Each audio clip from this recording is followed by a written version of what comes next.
Fast food has been a very successful market over the past 50 years or so. A lot of people love it. However, for every successful fast food item, there have been some shocking failures. Everyone makes mistakes, even fast food places. Here they are in all their glory. My name is Danny Burke, and this is the top 10 fast food items that totally failed. Starting off at number 10 now, we have the Burger Melt. This is a burger / toasted sandwich that was first released by fast food place Friendly's. Now I want to hear your reaction to this. The meal, with fries, came in at a whopping 1,500 calories, 97 grams of fat, and 2,090 milligrams of sodium. Public health advocates were shocked, and people ended up campaigning to get it taken off the menu. Still, a lot of people remember it quite fondly and have even called for it to come back. Next up at number 9 now, we have Frings. In 1979, fast food chain Jack in the Box did something very interesting with their fries and their onion rings. They mixed them together in one bag. That's right, they called them Frings. It was supposed to be for the indecisive customer who couldn't decide between fries and onion rings. Now I can see where they were coming from with this one, but it turns out most people do know what they want, either fries or onion rings. Nobody wanted Frings though, and they eventually disappeared off the menu.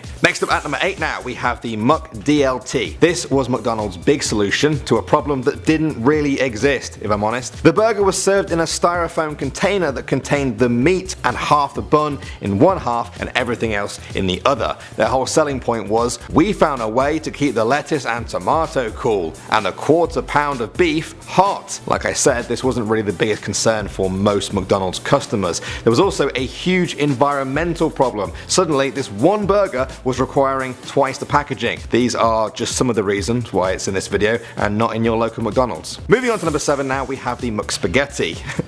What a name. I don't know what McDonald's were thinking with this one. McDonald's became successful because of their simple, quick, easy American style food. Food that you could eat on the go or just in a hurry. Messy Italian spaghetti just didn't really seem to fit the brand. Apparently it took ages to make too, so people weren't too happy waiting around for it. Coming at number 6 now, we have Satisfries. In 2013, Burger King released Satisfries. It was their attempt at making fries healthier. They were described as great tasting crinkle cut, reduced fat, reduced calorie French fries. Sounds pretty harmless, right? Well, yeah, and that was kind of the problem. Generally, people don't eat fries to be healthy. There's plenty of other healthy foods out there to eat if that's what you want. People wanted the original fries with all the normal levels of fat and calories that they had come to love. Satisfries were dropped from all Burger Kings after only a year, but I still love the name. Next up at number 5 now, we have the McLobster. In 1993, McDonald's launched the McLobster sandwich that contained lobster meat and a special sauce. Now at the time, it seemed to make sense. McDonald's were riding a fishy wave of success after the release of the Filet-O-Fish burger. The problem with lobster was that it was a lot harder to get hold of and get into stores across America. And then when they got it there, many people were put off by the high price tag of $6. These days, it is still available in some East Coast areas of America and Canada. Next up at number 4 now, we have the Taco Bell seafood salad. One day in 1985, a bunch of Taco Bell executives came up with a way to compete with all the burger chains' fish burgers. A fish taco salad. This is what it looked like. Taco Bell were very proud, but sadly it was a total flop. Firstly, most people who go to Taco Bell kind of want some sort of taco. Out of the people that did get the salad, a lot of them got food poisoning. Yeah, so they just threw the whole idea in the bin. Next up at number 3 now, we have the McAfrica. This pita-based Greek-style lunch item was released by McDonald's in 2002. Look at it. There's nothing really wrong with that, right? It looks absolutely fine. Well, it wasn't the actual contents that made it flop, it was the name and the timing. You see, the year the McAfrica was released was the year that large parts of southern Africa experienced extreme famines. A lot of people felt that the McAfrica's name was a little bit insensitive given the current circumstances, and it was pulled from stores. Next up at number 2 now, we have the McPizza. I'm sure a lot of you guys have heard of this one. It's been over 30 years since McDonald's first launched their McPizza. It seemed like a really good idea on paper, but in reality, it just didn't really work. The first problem was that most people went to McDonald's for burgers and fries.